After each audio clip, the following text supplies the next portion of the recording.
Сайн мэцгэн үү? Онлайн сургалтын дэвсгэрлийн дэлгэрч би ижүүгийн бодлого болон бодолтод өнөөдөр л ижүүгийн 2020 оны 2 дугаар шалгалт шийдлэх ухаан физик бодлогын C гэсэн байгаа. За эхлээд болохоор өгтөө юу гэлээ? Хүндийн хүчний уртгалыгаа жигчээ. Тэгмээ агарын зэргүүлийг үл тасч болно гэдээ болгоцсон байгаа шүү. За син яасан юм бэ гэсэн чинь нэг тийм тодорхой хэмжээний хурдтай явж исэн бит хугацаа t-ийн 0-аас t-ийн 3 секундын хооронд битийн хурдтай адилхан чиглэлд юм байна тийм үү? Хүчүүлж гинэ. Тэгээ тэр хүчнийхээ хэмжээг нь F гэж дараагийн графикт үзүүлсний дагуу өөрчлөлт нөгөө хүч нь болохоор тогтмол биш юм байна тийм. Анх 0-оор үйлчилж байгаа сүлдээ болохоор 12 ньютоноор үйлчилнэ гэсэн. Шууд F тэнцүү EMA гэдэг томьёо хэрэглэе гэсэн чинь энэ F маань өөрөө болохоор тэд гэдэг өгсөн тоо биш юм. Хувьсдаг юм тоо өгсөн байгаа юм байна.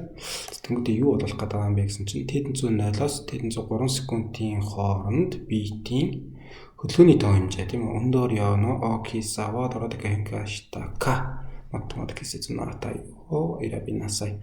За шууд килограмм метрик секунд тэрэ тэгээ момент энд англи хэлээр болохоор энийг моментум гэж хэлээд байгаа. Японоор болохоор өндөр яа гэж хэлээд монголоор орчуулах юм болохоор хөдөлгөөний тоо хэмжээ байхгүй. Хөдөлгөөний тоо хэмжээ гэхдээ тоо хэмжээ буюу гэдүүлээ импульс гэж байгаа.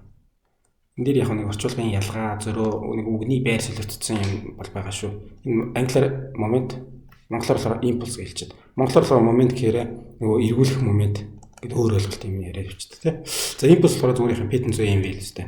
Импульсад талах хууль дээр шүү дээ. P100 mV массыг хурдаар нууц тэр минимал өөрчлөлтийг нь олно гэснээр нэг юм өгсөн байгаа юм байна. За би энэ дээр ингээд чичтэй. Ньютоны 2 дугаар хууль F тэнцүү ma гэдэг. Тэгмүүдээ шууд ингээд хэрэглэе гэсэн чинь F маань өөрчлөлттэй байгаа юм чинь шууд энийг л хэрэглэхээр алдах гэж байгаа. Тэгэхээр би ингээд тэнцүү гэж байгаа m а гэх нь болохоор дельта v байх нь дельтадаг юм тавьчих. Тэ хурдцал гэдэг чинь өөрөө хурд нь яаж өөрчлөгдсөн юм бэ? Ямар хугацаанд тэгж өөрчлөгдсөн юм бэ гэсэн юм байгаа шүү дээ тийм үү? Тэгэхээр тэрийг нь а-г нь орлуулад тавьчих тэгмүүд m дельта v боллоо. Тэгэхээр яах юм? Энэ дельта v-ийн хуваах байгаа юм чинь би нөгөөд чинь гарах юм бол өөрчлөлт орчих тэ. F-ийг үүсгэх нь дельта d тэнцүү m дельта v боллоо гэж. За энэ дээр болохоор ингэж чичтэй. А тэнцүү PDV гэдэг ч төглөө. Термодинамик дээр тийм үү? Ажил гэхээр болохоор PDV байх ёстой гэж ярэ. Нэгдүлээ. Графикийг нь зурхтаа PTM-ийн дээш нь тавина тий. Тэгээд дельта байдаг. Дельта тавь юм болохоор доош нь тавьж хагаад англи ингээд ямар нэгэн морь байла. Тэгвэл тэрний доошоо зурсан дүрсийн талбай нь болохоор одоо энэ нэрийн хөгжрөөр гарч ирэх хэрэгтэй. Энэ тохиолдолд бол нөгөө ажлыг ингэж олно гэж. Хийсэн ажлыг ингэж болдог шүү тийм үү? Өөр бас одоо янз бүрийн юм байж болох байх. Юу гэх юм? S тэнцүү гэж үү? S тэнцүү V дельтатай юу? Тэ? Зам гэдэг бол тухайн хурдаар ямар хугацаанд явсан юм бэ гингүүтэй.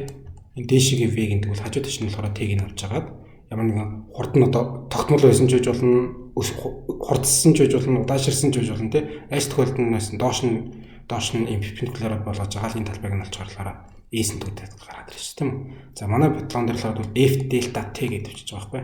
Энэ маань болохоор M дельта V юм байна. Би болохоор MV график зурх юм хэрэггүй шүү дээ. Нөгөөх нь шүү дээ.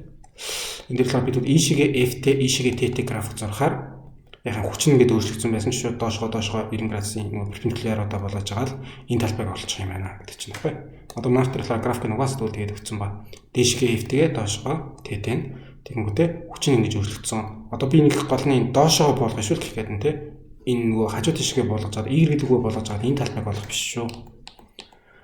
Доошоо болгож чад энэ дээр болохоор дараа бохоор угаасаа энэ зэтрийг өрөдөрхөө. Энэ дээр болохоор доошоо болгохоор цаа 3 секунд хүртэл ирлээ. Тэгээд энэ дүрсийн талбай болохоор F delta T маань гараад ирнэ гэж. За энэ дүрсийн талбай гэж яах юм? Энэ өндөр нь болохоор 12 ньютоноор юм байна. Энэ доотлолтой болохоор 0-3 хүртэл гэж 3-аас 0-ийн насаар буцаад 3 гараад ирж тийм үү? 3 метрик ухаан секунд биш. Зүгээр хугацаа шүү 3 секунд юм аа. За тэгээд гурвалжингийн талбай гэдэг чинь 90 градустай бол бүр шууд энэ хоёр каттыг нь үржээл А Б хуваах нь 2 гэдэг чинь үстэй. Тэ? Манай тохиолдолд болохоор 12 ньютонтой 3 секундтэй хуваах нь 2 гэдэг тавьчих.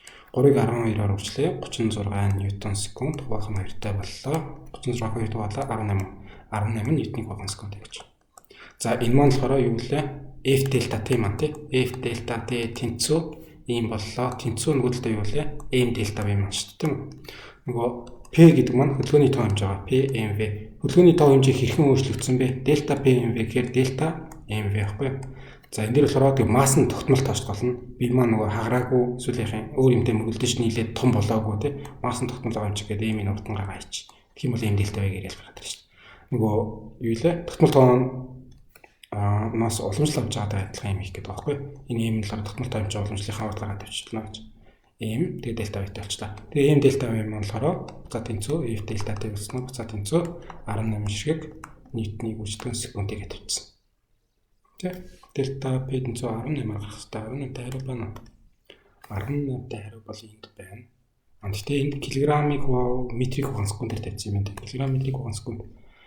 Килограмм метрик хугацаанд секунд. Энд дэр ялгаа гарахгүй шүү дээ. Зүгээр нөгөө юу гэвэл F тэнцүү ma гэж шүү дээ, тийм үү? F гэдэг ньютон тэнцүү, масс нь килограмм, А нь болохоор метрик хугацаанд секунд квадрат байх хэрэгтэй, тийм. Би энэ дэр болохоор ньютоны гүйцэтгэн секундээр тавьчлаа гэхээр ажиглалтанд бол ньютоны гүйцэтгэн секундээр тавьжуулна, килограмм метрик хугацаанд секундээр тавьжуулна гэдэг. Тэгвэл энийг нь тавьчихъя л гэж тавьсан байгаа маань. Түүнээс ч ямаагийн шилжүүлгээс слот нь 18-ыг тийм 1.8 болгох ч юм уу, эсвэл 1800 болгох ч юм уу тийм асуудал болохгүй юм.